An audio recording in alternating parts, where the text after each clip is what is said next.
Telangana state board of intermediate education. Intermediate سال دوم، زبان دوم اردو. السلام علیکم بوائز اینڈ گرلز.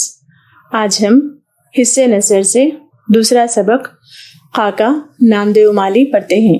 سب سے پہلے ہم یہ جاننے کی کوشش کریں گے کہ خاکہ کیا ہے اور خاکہ کس کو کہتے ہیں.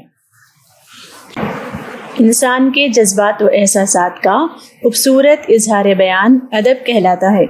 اظہار بیان کے لحاظ سے ادب کو دو حصوں میں تقسیم کیا جاتا ہے، نظم اور نثر. نظم اور نثر کی بھی کئی قسمیں ہیں جس کو اصناف نثر اور اصناف نظم کہتے ہیں. اصناف نثر میں داستان، ناول، افسانہ، ڈرامہ کے علاوہ جدید اصناف نثر یعنی انشائیہ نگاری، سوانح نگاری، مزاح نگاری، تبصرہ نگاری اور تنقید نگاری کے ساتھ خاکہ نگاری بھی شامل ہے. یعنی خاکہ اصناف نثر کی ایک صنف سخن ہے. خاکہ اردو ادب کی ایسی صنف سخن ہے جس میں کسی شخص کی شخصیت کشی اس انداز میں کی جاتی ہے کہ ہم اس شخص سے اچھی طرح واقف ہو جاتے ہیں. خاکے میں شخصیت کی ہو بہو عکاسی کی جاتی ہے. اس کی خوبیوں اور خامیوں کو غیر جانبدارانہ انداز میں بیان کیا جاتا ہے. کسی شخصیت پر قلم اٹھانا کوئی آسان بات نہیں ہے، اسی لیے خاکے کے چند شرائط ہیں. جیسے خاکہ نگار کے لیے ضروری ہے کہ وہ شخصیت سے اچھی طرح واقف ہو. خاکہ نگار اور موضوع خاکہ میں خلوص و محبت ہو، مبالغہ آرائی اور شکوہ شکایت نہ ہو، اور نہ غیر ضروری تفصیل ہو اور نہ ہی کارناموں کا بیان ہو. یہ ایک مشکل فن ہے. اس کے لیے خاکہ نگار پہلے وہ افسانہ نگار، مضمون نگار یا شاعر ہوتا ہے. یعنی وہ کسی صنف سخن میں ماہر ہو جاتا ہے تو اس کے بعد وہ کسی شخصیت پر قلم اٹھاتا ہے یا کسی شخصیت کے بارے میں اپنا اظہار خیال کرتا ہے. خاکے کے موضوعات. خاکہ نگار سماج میں موجود جن افراد سے متاثر ہوتا ہے وہی خاکے کے موضوع ہوتے ہیں. دوست و احباب، رشتہ دار، بزرگ افراد، مشہور و معروف افراد کے علاوہ گمنام اور معمولی افراد کے اخلاق و اوصاف اور شخصیت کے ہمارنگ پہلو خاکوں کا موضوع ہوتے ہیں. خاکے کے ابتدائی نقوش انشاء اللہ خان انشا اور محمد حسین آزاد کے تذکروں میں ملتے ہیں. بعد میں مولوی عبدالحق کو خیال آیا کہ جو بہترین شخصیات گزر جا رہی ہیں ان کی شخصیت کو قلم بند کیا جائے تاکہ آنے والی نسل کو معلوم ہو کہ پرانے زمانے کے لوگ کن کن خوبیوں کے مالک تھے اور وہ بھی ان خوبیوں کو اپنا سکیں. مولوی عبدالحق نے اپنے دوستوں کو خاکہ لکھنے کا مشورہ دیا. چنانچہ مرزا فرحت اللہ بیگ نے خاکہ لکھا. ڈپٹی نذیر احمد کی کہانی کچھ میری اور کچھ ان کی زبانی. فرحت نے اپنے استاد کا ہو بہو خاکہ لکھا جو بہت پسند کیا گیا. اس کے بعد مزید خاکے لکھے گئے جس میں مولوی عبدالحق بھی شامل ہے. مولوی عبدالحق نے ایک معمولی شخص نامدیو مالی کی خوبیوں کو بتا کر اس کو لازوال کر دیا. مولوی عبدالحق کا تعارف. مولوی عبدالحق اتر پردیش کے ضلع میرٹھ کے قصبے ہاپوڑ کے سراوا گاؤں میں 20 اپریل 1870 عیسوی میں پیدا ہوئے. ابتدائی تعلیم سراوا اور ہاپوڑ میں ہوئی. فیروز پور پنجاب سے مڈل اسکول کا امتحان کامیاب کیا. پھر علی گڑھ آئے اور 1894 میں BA کیا. تعلیم سے فراغت کے بعد حیدرآباد آئے. فراغت یعنی تعلیم مکمل ہونے کے بعد حیدرآباد آئے اور محسن الملک کے سیکریٹری مقرر ہوئے. آصفیہ ہائی اسکول کے صدر مدرس بھی رہے. افسر جنگ کے رسالے افسر کی ادارت بھی کی. افسر جنگ ایک نواب تھے، ان کا رسالہ تھا افسر جس کی انہوں نے ایڈیٹنگ کی. ادارت یعنی ایڈیٹنگ. اردو لغت کی تیاری کا کام کیا. اردو لغت یعنی اردو کی ڈکشنری کا. 1912 میں انجمن ترقی اردو کے سیکریٹری مقرر ہوئے. 1916 میں جامعہ عثمانیہ کے شعبے دارالترجمہ کے ناظم تھے، یعنی ڈپارٹمنٹ آف ٹرانسلیشن، جس میں انگریزی کتابوں کا اردو میں ترجمہ کیا جاتا تھا. اور مختلف الفاظ بنائے جاتے تھے۔ اس شعبے کے وہ ناظم یعنی انتظام کرنے والے، دیکھنے والے تھے، اور عثمانیہ یونیورسٹی کے صدر شعبہ اردو بھی رہے۔ عبدالحق نے ہمہ جہت کارنامے انجام دیے۔ ہمہ جہت یعنی مختلف قسم کے کام ایک ساتھ انجام دینا۔ دیکھیے ابھی وہ ایک ایڈیٹنگ بھی کرتے تھے، اور لغت بھی بناتے تھے، اور سیکریٹری بھی تھے۔ اس کے علاوہ بھی انہوں نے کئی بہت سے کارنامے انجام دیے۔ صحافی کی حیثیت سے، صحافی یعنی پبلشر، جرنلسٹ کو کہتے ہیں، جو اخبار اور رسالے شائع کرتے ہیں، پبلش کرتے ہیں، ٹھیک ہے۔ تو صحافی کی حیثیت سے معارف، افسر، نورس اور سائنس، یہ سب رسالوں کے نام ہیں۔ جیسے رسائل کے ایڈیٹر تھے، ان تمام رسائل کی ایڈیٹنگ کیا کرتے تھے۔ ایک مرتب کی حیثیت سے اردو کے قدیم تذکرے، مرتب یعنی ترتیب دینا، تمام چیزوں کو ایک ساتھ سال کے لحاظ سے ترتیب دینا اور شاعر کے لحاظ سے ترتیب دینا وغیرہ۔ تو ایک مرتب کی حیثیت سے اردو کے قدیم تذکرے جیسے نکات الشعراء، تذکرے ریختہ گویاں، مخزن نکات، عقد ثریا اور تذکرے ہندی وغیرہ کی اشاعت عمل میں لائی، ان سب کو شائع کیا۔ گولکنڈے کی مشہور مثنویاں یوسف زلیخا اور کتب مشتری کو مقدمے اور فرہنگ کے ساتھ شائع کیا۔ مقدمہ یعنی یہ مثنویاں کیسی ہیں، کب شائع ہوئی، کس طرح لکھا گیا، اس میں کیا کیا خوبیاں ہیں، وہ سب ایک اپنے مقدمے کے نام سے شائع کیا کتاب کے شروعات میں۔ اور فرہنگ یعنی الفاظ معنی بھی ان کے ساتھ میں دے دیے۔ مثنوی گلشن عشق اور خواب و خیال کو بھی مرتب کیا۔ نصرتی، دیوان اثر، انتخاب کلام میر کے علاوہ علی نامہ اور تاریخ اسکندری پر بھی تبصرہ کیا۔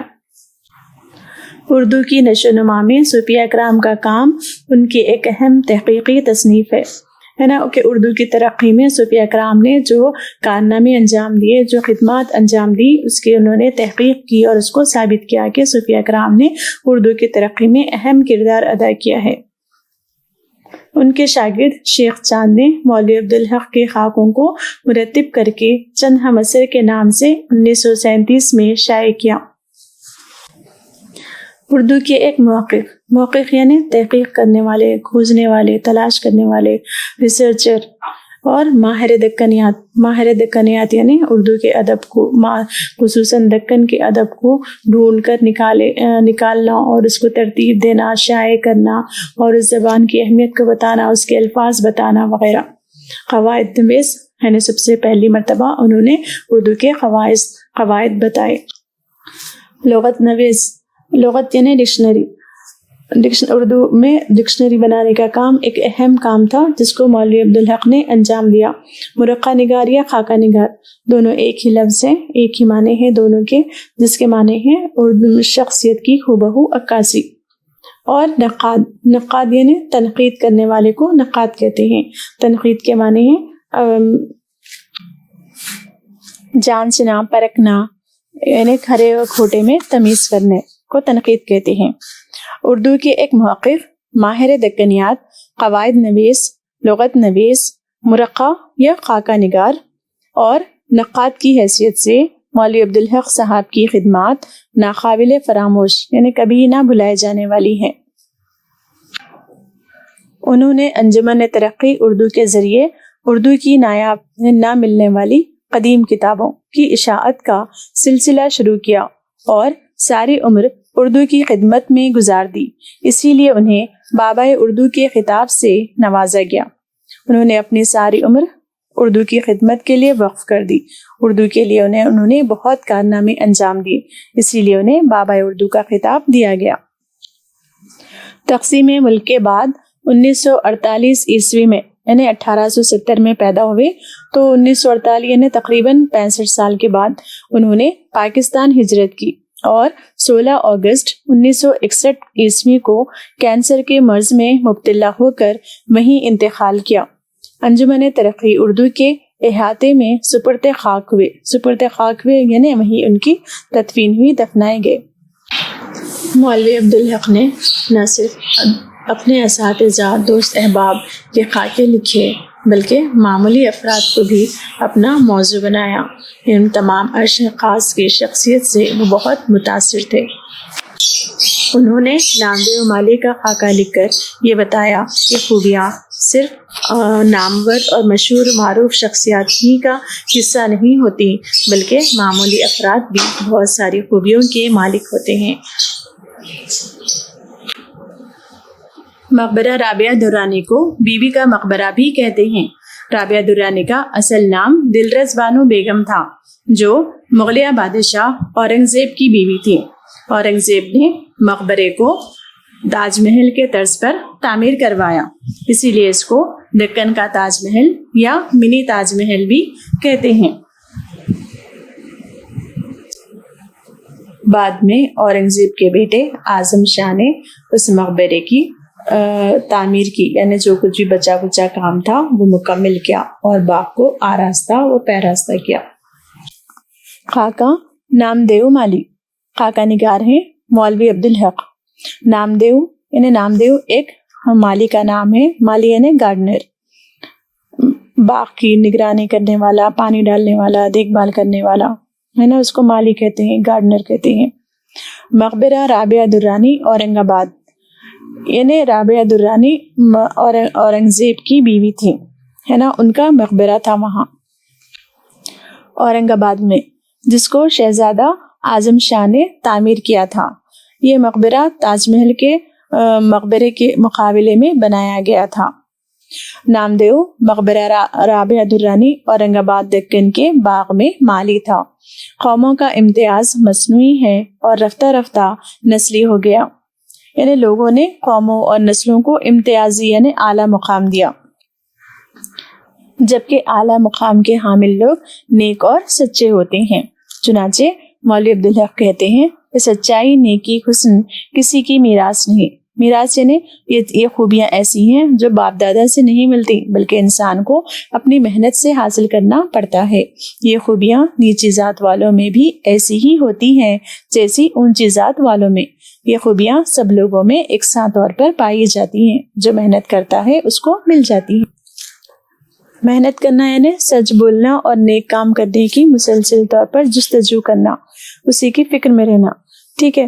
مقبرے کا باغ میری نگرانی میں تھا، یعنی مولوی عبدالحق کی نگرانی میں تھا۔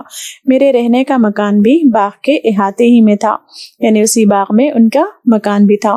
میں نے اپنے بنگلے کے سامنے چمن بنانے کا کام نامدیو کے سپرد کیا، یعنی اس کے ذمے کیا، نامدیو کے۔ میں اپنے کمرے میں کام کرتا رہتا تھا۔ میری میز کے سامنے بڑی سی کھڑکی تھی، اس میں سے چمن صاف نظر آتا تھا۔ لکھتے لکھتے کبھی نظر اٹھا کر دیکھتا تو نامدیو کو ہمتن یعنی بہت توجہ سے غور سے اپنے کام میں مصروف پاتا تھا۔ نامدیو بہت توجہ سے محنت سے کام کرتا تھا، جس کو دیکھ کر مولوی عبدالحق کو بہت خوشی ہوتی تھی۔ بعض دفعہ اس کی حرکتیں دیکھ کر بہت تعجب ہوتا۔ مثلاً کیا دیکھتا ہوں کہ نامدیو ایک پودے کے سامنے بیٹھا اس کا تھانولا صاف کر رہا ہے۔ تھانولا صاف کر کے حوض سے پانی لیا اور آہستہ آہستہ ڈالنا شروع کیا۔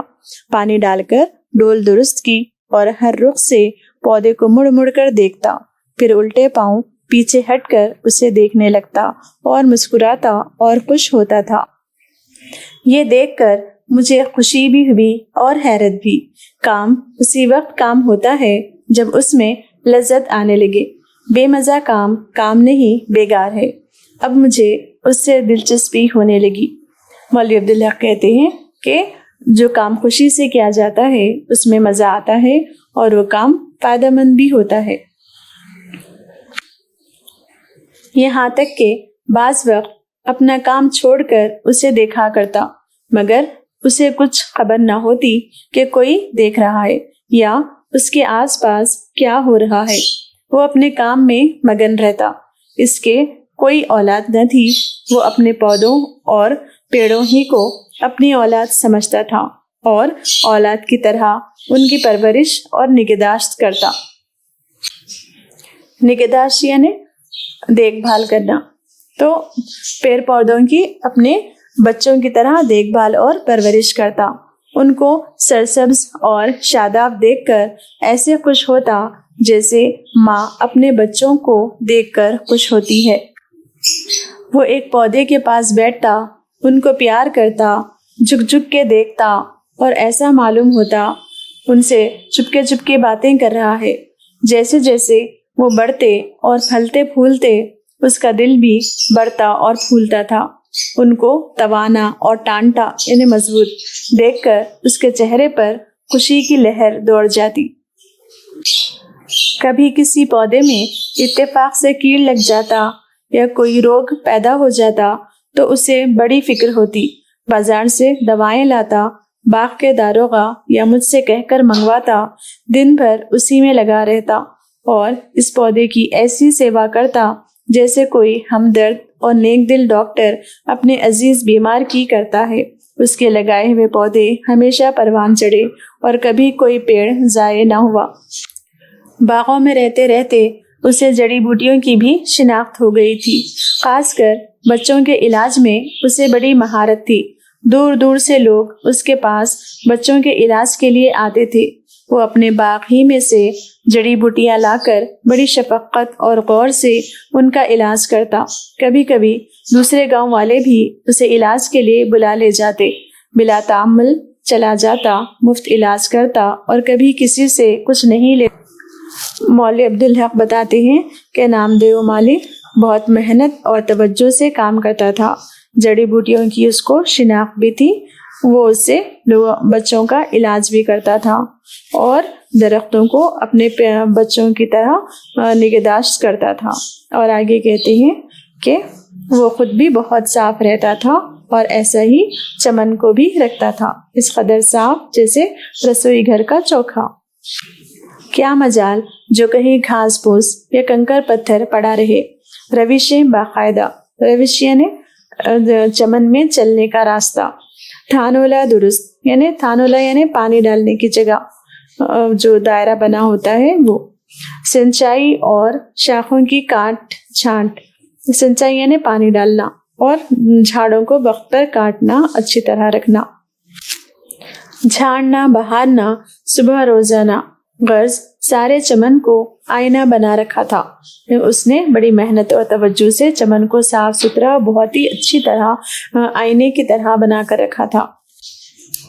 باغ کے داروغہ عبدالرحیم خان فینسی خود بھی بڑے کارگزار یعنی اچھا کام کرنے والے اور مستعد یعنی ایکٹیو شخص ہیں اور دوسروں سے بھی کھینچ تان کر کام لیتے ہیں۔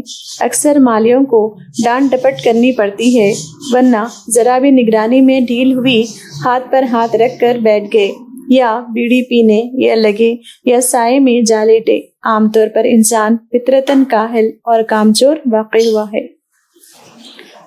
مولوی عبدالحق بتاتے ہیں کہ انسان فطرتاً کاہل اور کامچور ہوتا ہے، جب اس پر نگرانی کی جاتی ہے تبھی وہ کام اچھی طریقے سے انجام دیتا ہے، ورنہ وہ آرام سے بیٹھ جاتا ہے، کام اچھی طرح انجام نہیں دیتا۔ لیکن نامدیو مالی ایسا نہیں تھا۔ آرام طلبی ہم میں کچھ مورث سی ہو گئی ہے۔ مولوی عبدالحق کہتے ہیں کہ ایسا معلوم ہوتا ہے کہ آرام طلبی بھی باپ دادا سے ہی ملی ہے، سب کے سب کچھ کام چور ہی واقع ہوئے ہیں، لیکن نامدیو کو کبھی کچھ کہنے سننے کی نوبت نہ آئی۔ وہ دنیا و ما فیہا سے بے خبر اپنے کام میں لگا رہتا، نہ ستائش کی تمنا نہ صلے کی خواہش۔ مولوی عبدالحق نے نامدیو مالی کی ایک اور خوبی بتائی کہ نامدیو مالی کبھی کسی تعریف یا نام کے لیے کام نہیں کیا اور نہ ہی اس کو کوئی انعام کی پرواہ تھی، بلکہ وہ کام کو بہت ذمہ داری سے اور خوشی سے انجام دیتا تھا۔ ایک سال بارش بہت کم ہوئی، کنووں اور باولیوں میں پانی برائے نام رہ گیا، باغ پر آفت ٹوٹ پڑی، بہت سے پودے اور پیڑ تلف ہو گئے۔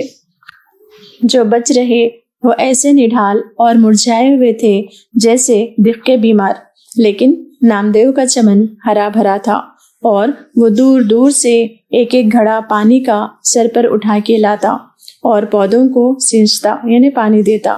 یہ وہ وقت تھا کہ قحط نے لوگوں کے اوسان قطع کر رکھے تھے، یعنی ان کے حال برے ہو گئے تھے، پریشان تھے وہ لوگ، اور انہیں پینے کو پانی مشکل سے میسر آتا تھا۔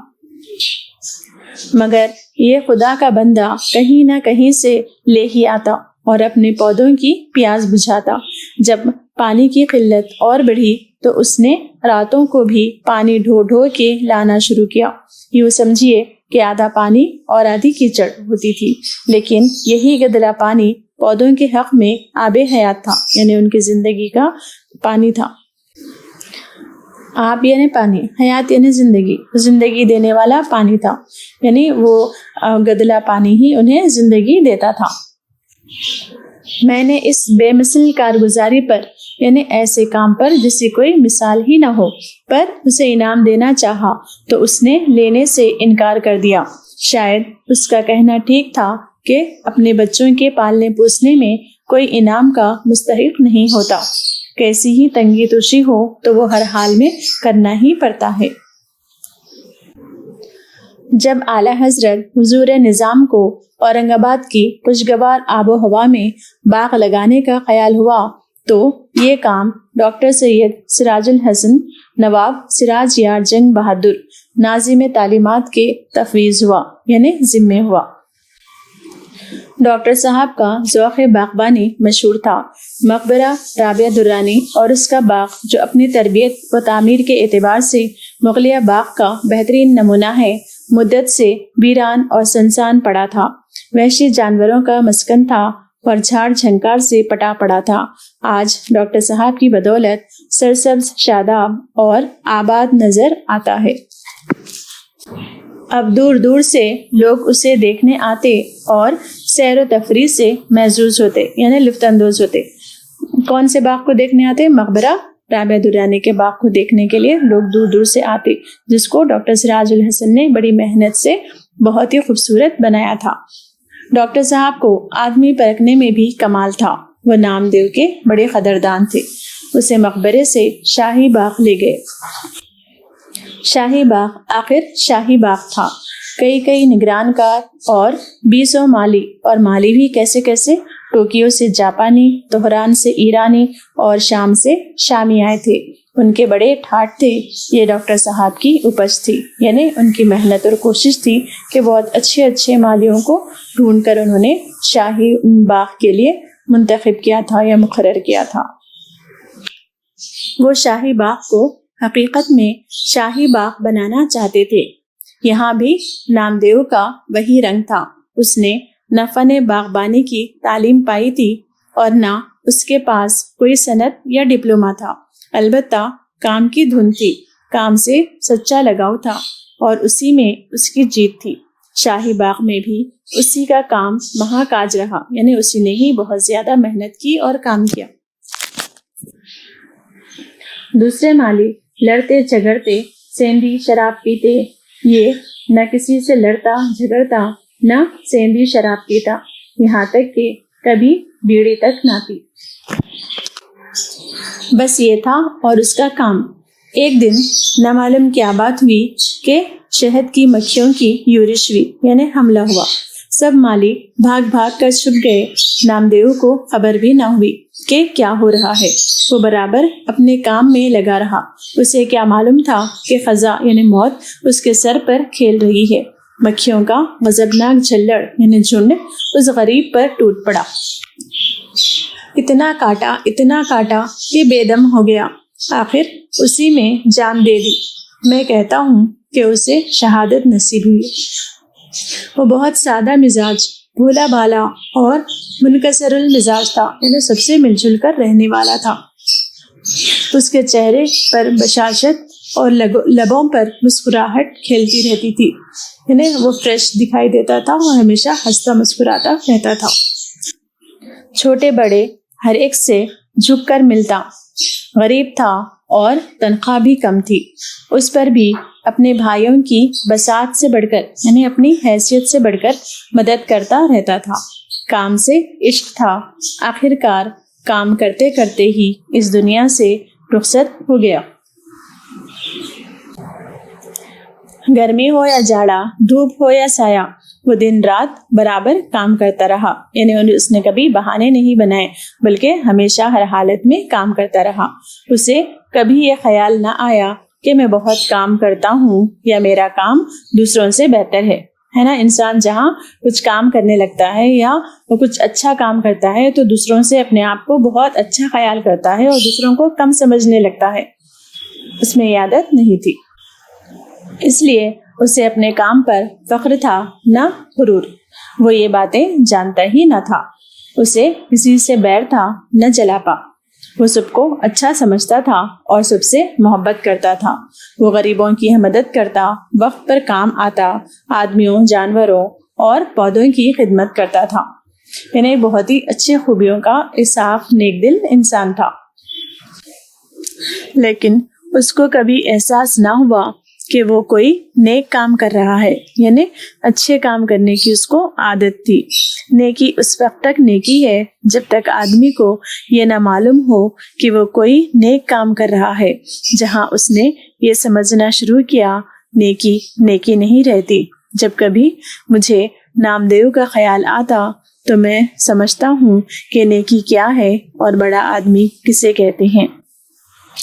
مولوی عبدالحق کہتے ہیں کہ ہر شخص میں قدرت نے کوئی نہ کوئی صلاحیت رکھی ہے.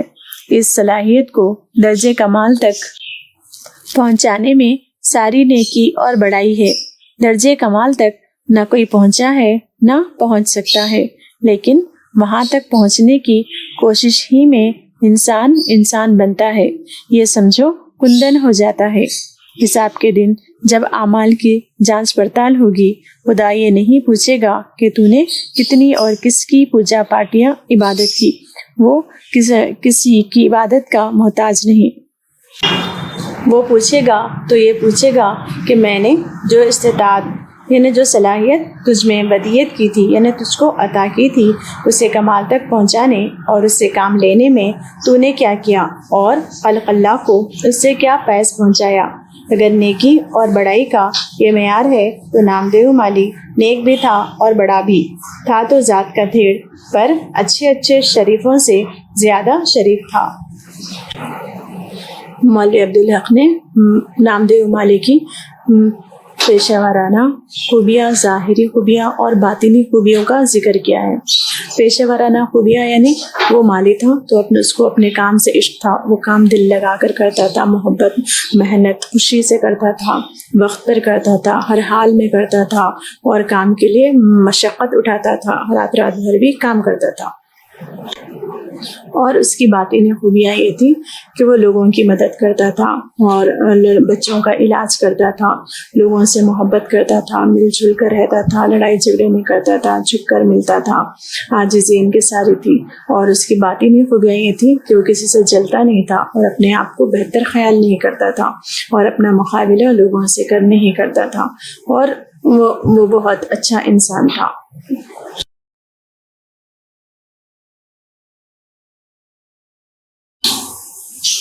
ہوم ورک، مندرجہ ذیل عبارت کی بحوالہ متن تشریح کیجیے. متن کے حوالے کوشچن پیپر کے بٹ نمبر 6 میں آتے ہیں. چونکہ یہ بحوالہ متن ہے اس لیے حوالہ لکھنا بہت ضروری ہے. حوالہ نہیں لکھیں گے تو مارکس کٹ جائیں گے. ٹھیک ہے، حوالہ لکھنے کا طریقہ یہ ہے کہ یہ جملہ خاکہ نامدیو مالی سے لیا گیا ہے. اس کے لیے لکھنے والے یا خاکہ نگار مولوی عبدالحق ہیں.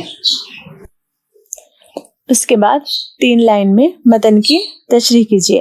ٹھیک ہے، متن کے حوالے یہ ہیں: اس کے کوئی اولاد نہ تھی، وہ اپنے پودوں اور پیڑوں کو ہی اپنی اولاد سمجھتا تھا. دوسرا، وہ باغوں میں رہتے رہتے اسے جڑی بوٹیوں کی بھی شناخت ہو گئی تھی. تیسرا، نیکی اس وقت تک نیکی ہے جب تک آدمی کو یہ نہ معلوم ہو کہ وہ کوئی نیک کام کر رہا ہے. 5 صدروں میں جواب دیجیے. نثر کے متعلق شارٹ آنسرز کوشچن پیپر میں بٹ نمبر 8 میں آتے ہیں. پہلا سوال ہے نامدیو مالی کون تھا. دوسرا، نامدیو مالی پیڑ پودوں کی کس طرح نگہداشت کرتا تھا. تیسرا، نامدیو مالی جڑی بوٹیوں سے کس طرح علاج کرتا تھا. چوتھا، خشک سالی کے زمانے میں نامدیو مالی نے کس طرح باغ کی نگہداشت. صرف ایک جملے میں جواب دیجیے. نثر سے متعلق 1 ورڈ آنسر بٹ نمبر 10 میں آتے ہیں. پہلا کوشچن ہے نامدیو مالی کہاں کے باغ کا مالی تھا؟ دوسرا، پیڑ پودوں کو دیکھ کر نامدیو کس طرح خوش ہوتا تھا؟ تیسرا، پودے کو کیڑ لگنے پر نامدیو اس کو کس طرح بچاتا تھا؟ چوتھا، مقبرہ رابعہ درانی کے باغ کو کس نے آباد کیا؟ پانچواں، نامدیو کا انتقال کس طرح ہوا؟ 15 سطروں میں جواب دیجیے۔ نثر کے متعلق لانگ آنسرز بٹ نمبر 3 میں آتے ہیں۔ پہلا ہے خاکہ نامدیو مالی کا خلاصہ اپنے الفاظ میں لکھیے۔